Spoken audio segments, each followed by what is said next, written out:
함께 말씀 보도록 하겠습니다. 오늘 말씀은 역대하 8장 1절부터 16절까지 말씀입니다. 역대하 8장 1절부터 16절까지 말씀을 저와 교독하여 읽도록 하겠습니다. 솔로몬이 여호와의 전과 자기의 궁궐을 20년 동안에 건축하기를 마치고 후람이 솔로몬에게 되돌려준 성읍들을 솔로몬이 건축하여 이스라엘 자손에게 거기에 거주하게 하니라. 솔로몬이 가서 하맛 소바를 쳐서 점령하고 또 광야에서 다듬모를 건축하고 하맛에서 모든 국고성을 건축하고 또 윗 벳호론과 아랫 벳호론을 건축하되 성벽과 문과 문 빗장이 있게 하여 견고한 성읍으로 만들고 또 바알랏과 자기에게 있는 모든 국고성들과 모든 병거성들과 마병의 성들을 건축하고 솔로몬이 또 예루살렘과 레바논과 그가 다스리는 온 땅에 건축하고자 하던 것을 다 건축하니라. 이스라엘이 아닌 헷 족속과 아모리 족속과 브리스 족속과 히위 족속과 여부스 족속에 남아있는 모든 자 곧 이스라엘 자손이 다 멸하지 않았으므로 그 땅에 남아있는 그들의 자손들을 솔로몬이 역군으로 삼아 오늘에 이르렀으되 오직 이스라엘 자손은 솔로몬이 노예로 삼아 일을 시키지 아니하였으니 그들은 군사와 지휘관의 우두머리들과 그의 병거와 마병의 지휘관들이 됨이라. 솔로몬의 왕의 공장을 감독하는 자들이 250명이라. 그들이 백성을 다스렸더라. 솔로몬이 바로의 딸을 데리고 다윗성에서부터 그를 위하여 건축한 왕궁에 이르러 이르되 내 아내가 이스라엘 왕 다윗의 왕궁에 살지 못하리니 이는 여호와의 궤가 이른 곳은 다 거룩함이니라 하였더라. 솔로몬이 낭실 앞에 쌓은 여호와의 제단 위에 여호와께 번제를 드리되 모세의 명령을 따라 매일의 일과대로 안식일과 초하루와 정한 절기 곧 1년의 새 절기 무교절과 칠칠절과 초막절에 드렸더라. 솔로몬이 또 그의 아버지 다윗의 규례를 따라 제사장들의 반열을 정하여 섬기게 하고 레위 사람들에게도 그 직분을 맡겨 매일의 일과대로 찬송하며 제사장들 앞에서 수종들게 하며 또 문지기들에게 그 반열을 따라 각 문을 지키게 하였으니 이는 하나님의 사람 다윗이 전에 이렇게 명령하였습니다. 제사장들과 레위 사람들이 국고 일에든지 무슨 일에든지 왕이 명령한 바를 전혀 어기지 아니하였더라. 솔로몬은 여호와의 전에 기초를 쌓던 날부터 준공하기까지 모든 것을 완비하였으므로 여호와의 전 공사가 결점 없이 끝나니라. 아멘. 2023년 9월 미국 라스베가스에서 세계에서 가장 큰 이 돔형 건축물인 이 스피어가 완공이 되면서 전 세계적으로 큰 이슈를 받았습니다. 단순히 이 건물이 아파트 37층 높이의 구형이라고 그러죠. 동그란 모양의 이 독특한 모양의 건물이어서가 아니라 이 건물 전체는 세계 최대의 LED 스크린으로 설치가 되어 있습니다. LED만 해도 약 15,000평방미터, 평수로는 4,537평으로 일반 우리 축구장의 한 2배 크기, 그리고 우리나라에서 제일 큰 영화관이라고 하는 용산 아이파크몰에 있는 이 아이맥스관의 약 22배에 달하는 16K의 초고화질 해상도로 한화로 약 3조 원이 투자된 최첨단 기술의 집약체였습니다. 그런데 만약 이 3조 원이라는 금액이 들어간 최첨단 건축물의 이 스크린이 꺼져 있고 아무 소리도 나지도 않고 어떠한 공연이나 영화도 상영되지 않는 채로 그냥 덩그렇게 놓여 있는다면 그것은 세상에서 가장 비싸고 거대한 아무 쓸모없는 건축물과 다름이 없을 것입니다. 오늘 드디어 건축을 마친 이 솔로몬 성전은 당대 최고의 기술과 그리고 인력적 자원들 그리고 재료들 그리고 이 모든 것들이 총동원된 최고의 건축물이었습니다. 그런데 이 성전이 그저 지어진 것만으로 끝이 난다면 아무 의미가 없을 것입니다. 그래서 오늘 말씀은 이 성전이 단순한 건축물로서의 완공을 넘어서 거룩한 성전으로서의 본 본래 의미, 바로 하나님이 임재하시고 백성들이 그곳에서 거룩하신 하나님을 만나고 예배하는 것, 그 목적과 방향이 어떻게 이 나라와 백성들 속에서 이루어져 가는가를 바로 이 솔로몬의 업적을 통해서 하나씩 볼 수 있습니다.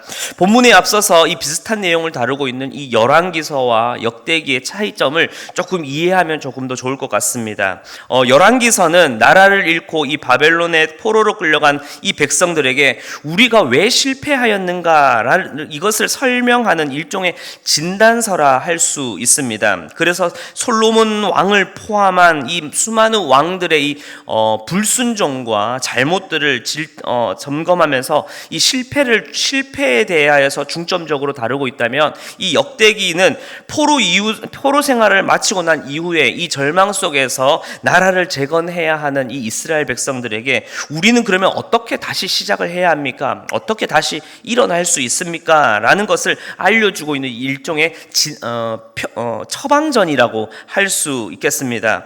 그래서 과거에 얼마나 이 성전 중심에 우리가 예배를 드렸고, 또 어떻게 이러한 업적들을 세워 하나님을 예배하였고 절기를 지켜갔는지를, 이 과거의 일들을 좀 긍정적인 측면에서 보여주면서 나라를 재건하는, 그리고 이 귀한한 백성들과 그리고 이 말씀을 대하고 있는 오늘날 우리 성도들의 이 믿음의 선한 싸움에 대하여서 다시 일어나 나아갈 길과 방향을 알려주고 있는 것입니다. 그래서 오늘 말씀을 통해서 이 말씀을 묵상하시는 우리 모든 성도님들이 내 신앙의 이 진단을 하는 것을 뛰어넘어서 다시 일어나 내 삶에 하나님의 나라를 어떻게 하면 세워갈 수 있는지에 대한 처방전과 그리고 작은 도전이 오늘 말씀을 통하여서 있길 간절히 기도합니다. 그래서 오늘 말씀은 앞서 나누었던 것처럼 이 가시적인 건물을 뛰어넘어서 크게는 나라와 성전, 작게는 이 공동체와 한 개인이 어떻게 하나님의 말씀과 규례를 따르는 영적 성전으로 세워져 가는지에 대해서 말해주고 있습니다. 첫 번째는 군사와 인사 정책을 통해서 볼 수 있습니다. 9절 말씀을 보게 되면 오직 이스라엘 자손은 솔로몬이 노예로 삼아 일을 시키지 아니하였다라고 말하고 있습니다. 이 말씀은 레위기 25장을 조금 찾아볼 필요가 있는데요. 그 말씀에 따라서 이스라엘 자손들, 즉 이방인이 하는 이 백성들은 노예로 삼거나 종으로 팔려가도록 하지 않게 하여서 군사적인 어떤 지휘관과 지휘관 등의 어떤 리더로서 직분을 맡겼던 것입니다. 다시 말해서 솔로몬은 이 건축에서만이 아니라 인사 과정, 사람을 세우는 과정에 있어서도, 또 정책과 운영에 있어서도 이 말씀에 온전히 근거하여서 따르는 순종으로 나라의 정책과 운영까지도 세워갔던 것을 비추어 볼 수 있습니다. 두 번째로는 모든 날의 중심을 절기와 예배를 세워갔습니다. 13절과 14절 말씀을 보게 되면 솔로몬은 제사를 드리고 또 제사장과 그리고 레위인의 직무를 정하였다라고 말씀하는데, 이 기준 또한 무엇이었습니까? 바로 하나님의 말씀이었습니다. 그래서 13절과 14절 맨 앞에 어떻게 말하고 있습니까? 모세의 명령을 따라, 또 그의 아버지 다윗의 규례를 따라서 라고 말하면서 하나님의 규례와 그 명령을 따르는 것이 절기와 예배와 또 그것들을 지켜가는 모든 과정 속에서의 최우선이며, 또 그것이 기준이 된다라는 것을 밝히고 있습니다. 또 행하는 모든 일에, 또 그것을 예배하는 일에 어떠한 인간적인 방법이나 열심, 인간적인 어떠한 노력으로 만들어간 것이 아니라 하나님의 거룩하신 말씀과 그 명령에 따라 어떻게 표현하고 있냐면 매일의 일과대로, 즉 그것을 꾸준히 매일매일마다 지켜가도록 하였다라는 것이죠. 그렇게 매일의 일과대로 순종함으로 행하였던 것입니다. 바로 예배의 주인이신 하나님께서 정하신 그 질서를 따를 때 그 진정한 예배가 된다라는 것을, 또 그렇게 이루어져야 한다라는 것을 오늘 말씀을 통해서 보여주고 있습니다. 마지막 세 번째로, 이 모든 거룩한 하나님에 대한 이 질서는 솔로몬 왕 개인뿐만 아니라 온 직분자와 그리고 백성들에게까지 따르게 하였습니다. 11절에서 솔로몬은 하나님의 임재가 머무는 이 공간은 거룩하게 구별되어야 한다라고 하는 이 레위기 22장의 말씀에 따라서 자신의 아내가 거주하는 그 자리까지도 이동을 했습니다. 왜냐하면 자신의 이후의 말씀을 보게 되지만 그들은 이방 여인들이 좀 있었습니다. 그래서 그래서 그렇게 자리를 옮기면서까지 성전의 거룩성을 지키려고 그는 그 말씀, 레위기 22장의 말씀을 따르려고 노력을 했던 것이었죠.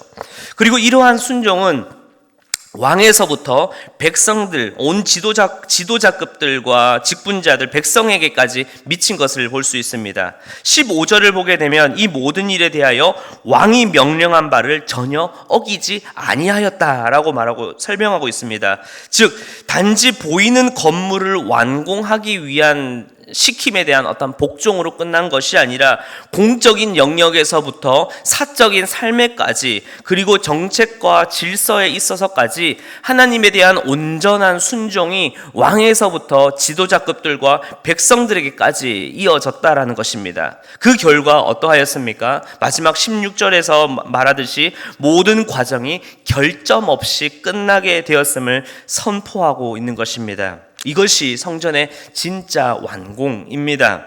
오늘 말씀은 보이는 건물을 넘어서 사람을 다스리는 일, 또 하나님을 예배하는 절기와 제사, 그리고 왕과 백성들의 그 삶의 어떤 순종의 모습까지 모든 영역에서 하나님의 이 규례와 질서 아래 온전한 순종으로 완공되었다, 완성되었다라고 하는 그 선언을 보여주고 있습니다. 그리고 이제 이 말씀은 오늘 믿음의 여정을 걸어가는 오늘 우리에게도 또다시 도전을 하고 또 처방전을 주며 또 새로운 권면을 우리에게 던져주고 있습니다. 그저 일주일에 한 번 어떠한 종교 생활이나 그냥 나오는 모임에 대한 출석 도장을 찍는 이러한 보이는 행동이 나의 어떠한 성전을 세워가고 신앙을 이루어가는 것이 아니라 진정한 영적 성전은 내 마음의 중심에서부터 삶의 현장에까지 이어지는 하나님에 대한 경외와 그리고 삶에서 드러나는 온전한 하나님의 그 순종이 하나로 어우러지는 것, 바로 그것이 진짜 영적 성전으로 이루어지는 길입니다. 사랑하는 성도 여러분, 올해 우리 교회의 표어처럼 우리 모든 성도님들 한 분 한 분이 여러분들의 삶에서 또 그 자리에서 움직이는 교회가 되길 간절히 기도합니다.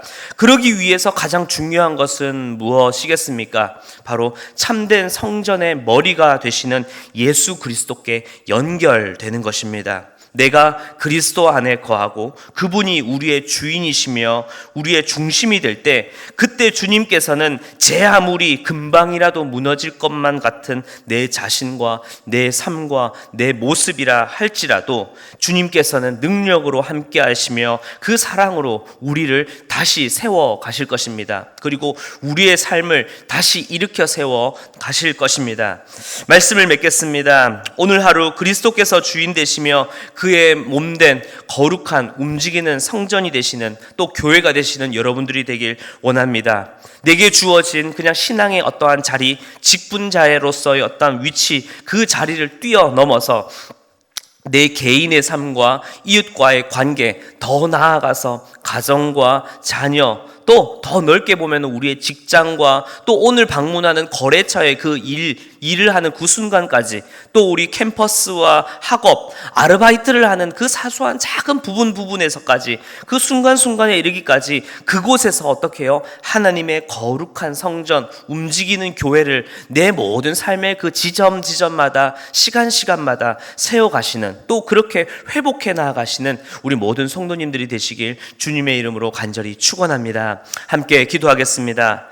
사랑과 은혜가 풍성하신 주님, 우리의 머리가 되시며 우리는 그의 몸된 교회로 불러주심에 감사를 드립니다. 그렇기에 주님, 우리의 삶이 살아가는 모든 발걸음이 나의 어떠한 노력과 내가 생각한 어떤 아이디어대로 내 삶을 이끌어가는 것이 아니라 온전히 우리의 머리 되시는 예수 그리스도 앞에 낮아지며 겸손히 엎드릴 뿐 아니라 우리에게 일러주신 주의 말씀을 온전히 따라 순종하며 나아가는 나의 모든 삶이 되게 하여 주시옵소서. 솔로몬이 모든 정책과 운영과 절기와 제사, 그리고 개인과 공동체의 삶의 모든 부분에 있어서 순종하며 그렇게 성전의 완공을 이루어갔던 것처럼 내 삶의 모든 부분, 또 모든 영역, 모든 시간에까지 온전히 주님께 순종하며 말씀을 따르며 겸손히 머리 대신 예수 그리스도를 따름을 통하여서 이제는 내가 참된 움직이는 교회가 되어 하나님의 영광과 하나님의 나라를 선포하는 데에 주여 우리를 사용하여 주시옵소서. 감사를 드리며 살아계신 예수 그리스도의 이름으로 기도하였습니다. 아멘.